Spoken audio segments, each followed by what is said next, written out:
歡迎來到安東羽球。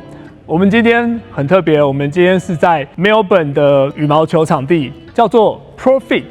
感謝這邊的老闆贊助。這邊有9面羽毛球場地，包括了乒乓球，開業已經有8年的時間了。所以如果你來 Melbourne 旅遊的話，可以來這邊打球。那我把他的地址跟他聯絡方式放在下面說明欄。那你知道我們今天要做什麼嗎？我們今天就是要來開箱這支球拍。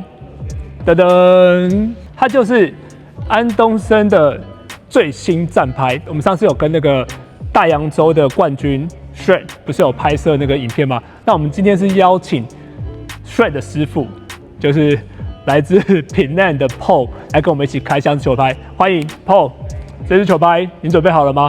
準備好了。好，那我們就來打打看。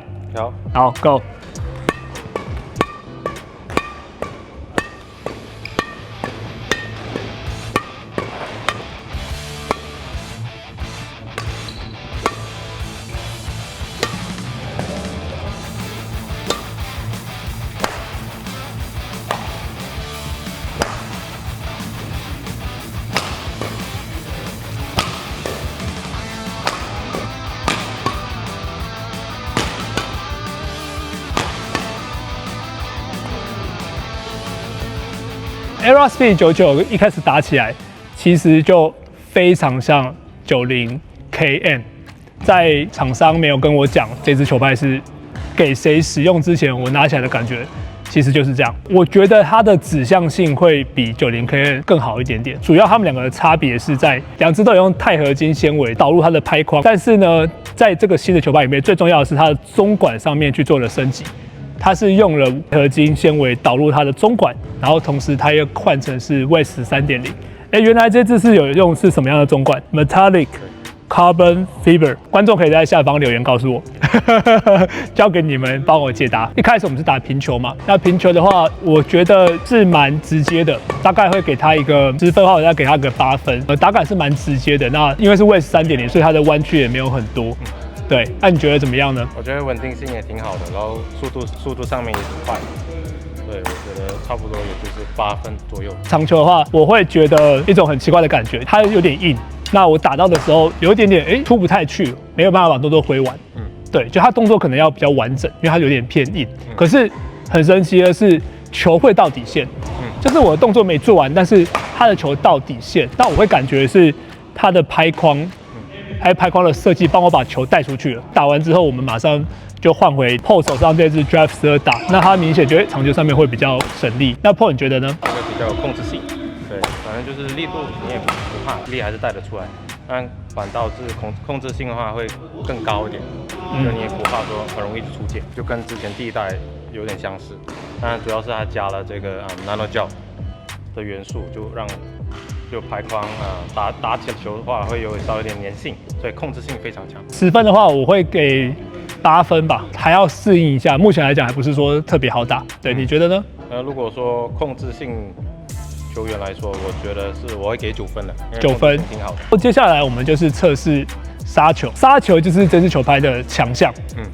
对，我会覺得哇，他幫我往下帶的時候，然後就像剛剛他幫我帶長球那種感覺，但是我現在是全力的往下帶，我覺得不用太用力，他反而是因為他幫你帶動的關係，然後中管又夠硬，所以殺球上是很輕鬆，然後球速很快，角度也很棒，所以我覺得殺球我會給他個9.5分。Paul 覺得像安藤斯那樣的打法，喜歡點殺，所以速度性就非常的好，控制性也很好。当然有时候你也不需要太耗力的就可以把力度带出来，我还是会给差不多9到9.5。这点杀或者是速度压制都挺快的，因为加上拍框也比较中杆跟拍框稍微硬一点，所以控制上是真的是很好的，我非常推荐如果喜歡打控制性的。所以是大概9.5分，对，差不多9.5分，哇，很高分啊！然後再來的話，我們就是講到防守我覺得真的是有點硬。所以在打的時候要比較早出手，你不能被球擠到。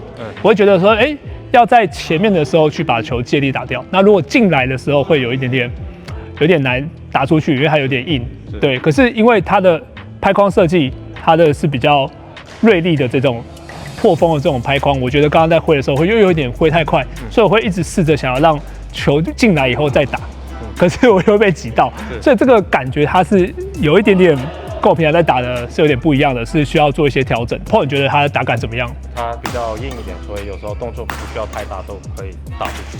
所以如果你比較喜歡控制性的防守，我就觉得挺好，不需要耗太大力，然後動作不用太大就可以把球使出去，大概8分。我也是差不多8分。如果是防守的話，它是需要適應的。最後呢，我們測試了小球，是因為小球其實很多是球線在影響，对，跟線的緊度是有關係的。那剛剛這樣測試起來的話，中管軟的球拍像 Drive 12還是會有一點點粘球一點點，那這個就會很直接就會出去，你出多少力它就是會多遠。对，你感覺呢？如果小球的話，我給大概也是8分左右。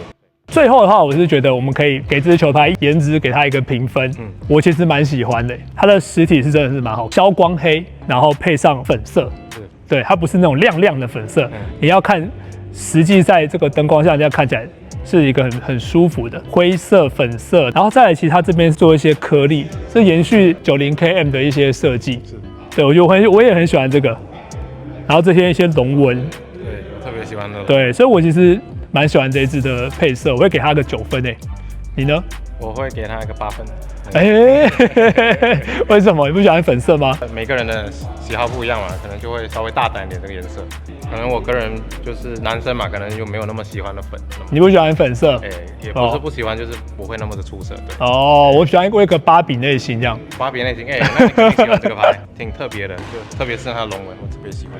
挺不錯的，对，挺不錯的。那搭一個粉色線或是搭一個白色線，我覺得都非常的完美。對，那再搭個黑色的 logo。Overall， 我覺得這支球拍真的是挺不錯的。Overall， 我給它一個9分。我覺得它是一個比較重攻輕手一點的球拍，但是它的攻帶給它的特性已經可以超過它防守上面的稍微差了一點點的感覺。所以我覺得這支是一個好球拍。我也會給9分，是因為它這支拍的控制性非常好，再加上進攻你也不怕，所以我會特別喜歡。以上就是我跟 Victoria Paul 對於 Era Speed 99的評測，歡迎你在下方留言告訴我你的想法，然後也別忘了記得按讚、訂閱、開啟小鈴鐺，多多關注安東尼。拍框是有加入那個 Nano Aerogel， 就是那個奈米气凝膠，它的用处就是說把那個拍框裡面的那個碳纖維那個，把它跟在那個 adhesive， 會加強它的密度。对对对，所以呢，你打這支球拍的時候，或者是打那個 DX12 Phantom， 還有就是那個 TKF Claw Ultra 呢，你打的時候，你會覺得它的拍框的那個感覺會跟之前的球拍有點不一樣，就有點像是抗扭會比較更好。对，而且呢，它的那個拍框的那個壓力會變高，比較穩。对，這樣可能指向性會比較高吧。應該會。還有就是打起來那個感覺就是比較緊密的那個感覺啦。其實呢，它那個 WS 的意思就是那個Whip Enhancement System， 就是它的邊際增益系統呢，就是說你每一次打球的時候，你的中管都會往前往後這樣擺動的嘛。對，跟着呢，就是這個 WS30，就是說它這個擺動的那個時間會縮小，就是說你打完球以後，你的中管回來的那個瞬間會更快。所以為什麼我知道 Anthony 你之前你是打那個 Speed XS Plus 的，對，就很像，對，就是一打完以後你就覺得中管就已經回來，我就可以連接下一球。這個 WS300這個科技其實很好的，尤其是就是那個水平比較高的球友，他打完以後回來那個瞬間會變得更快。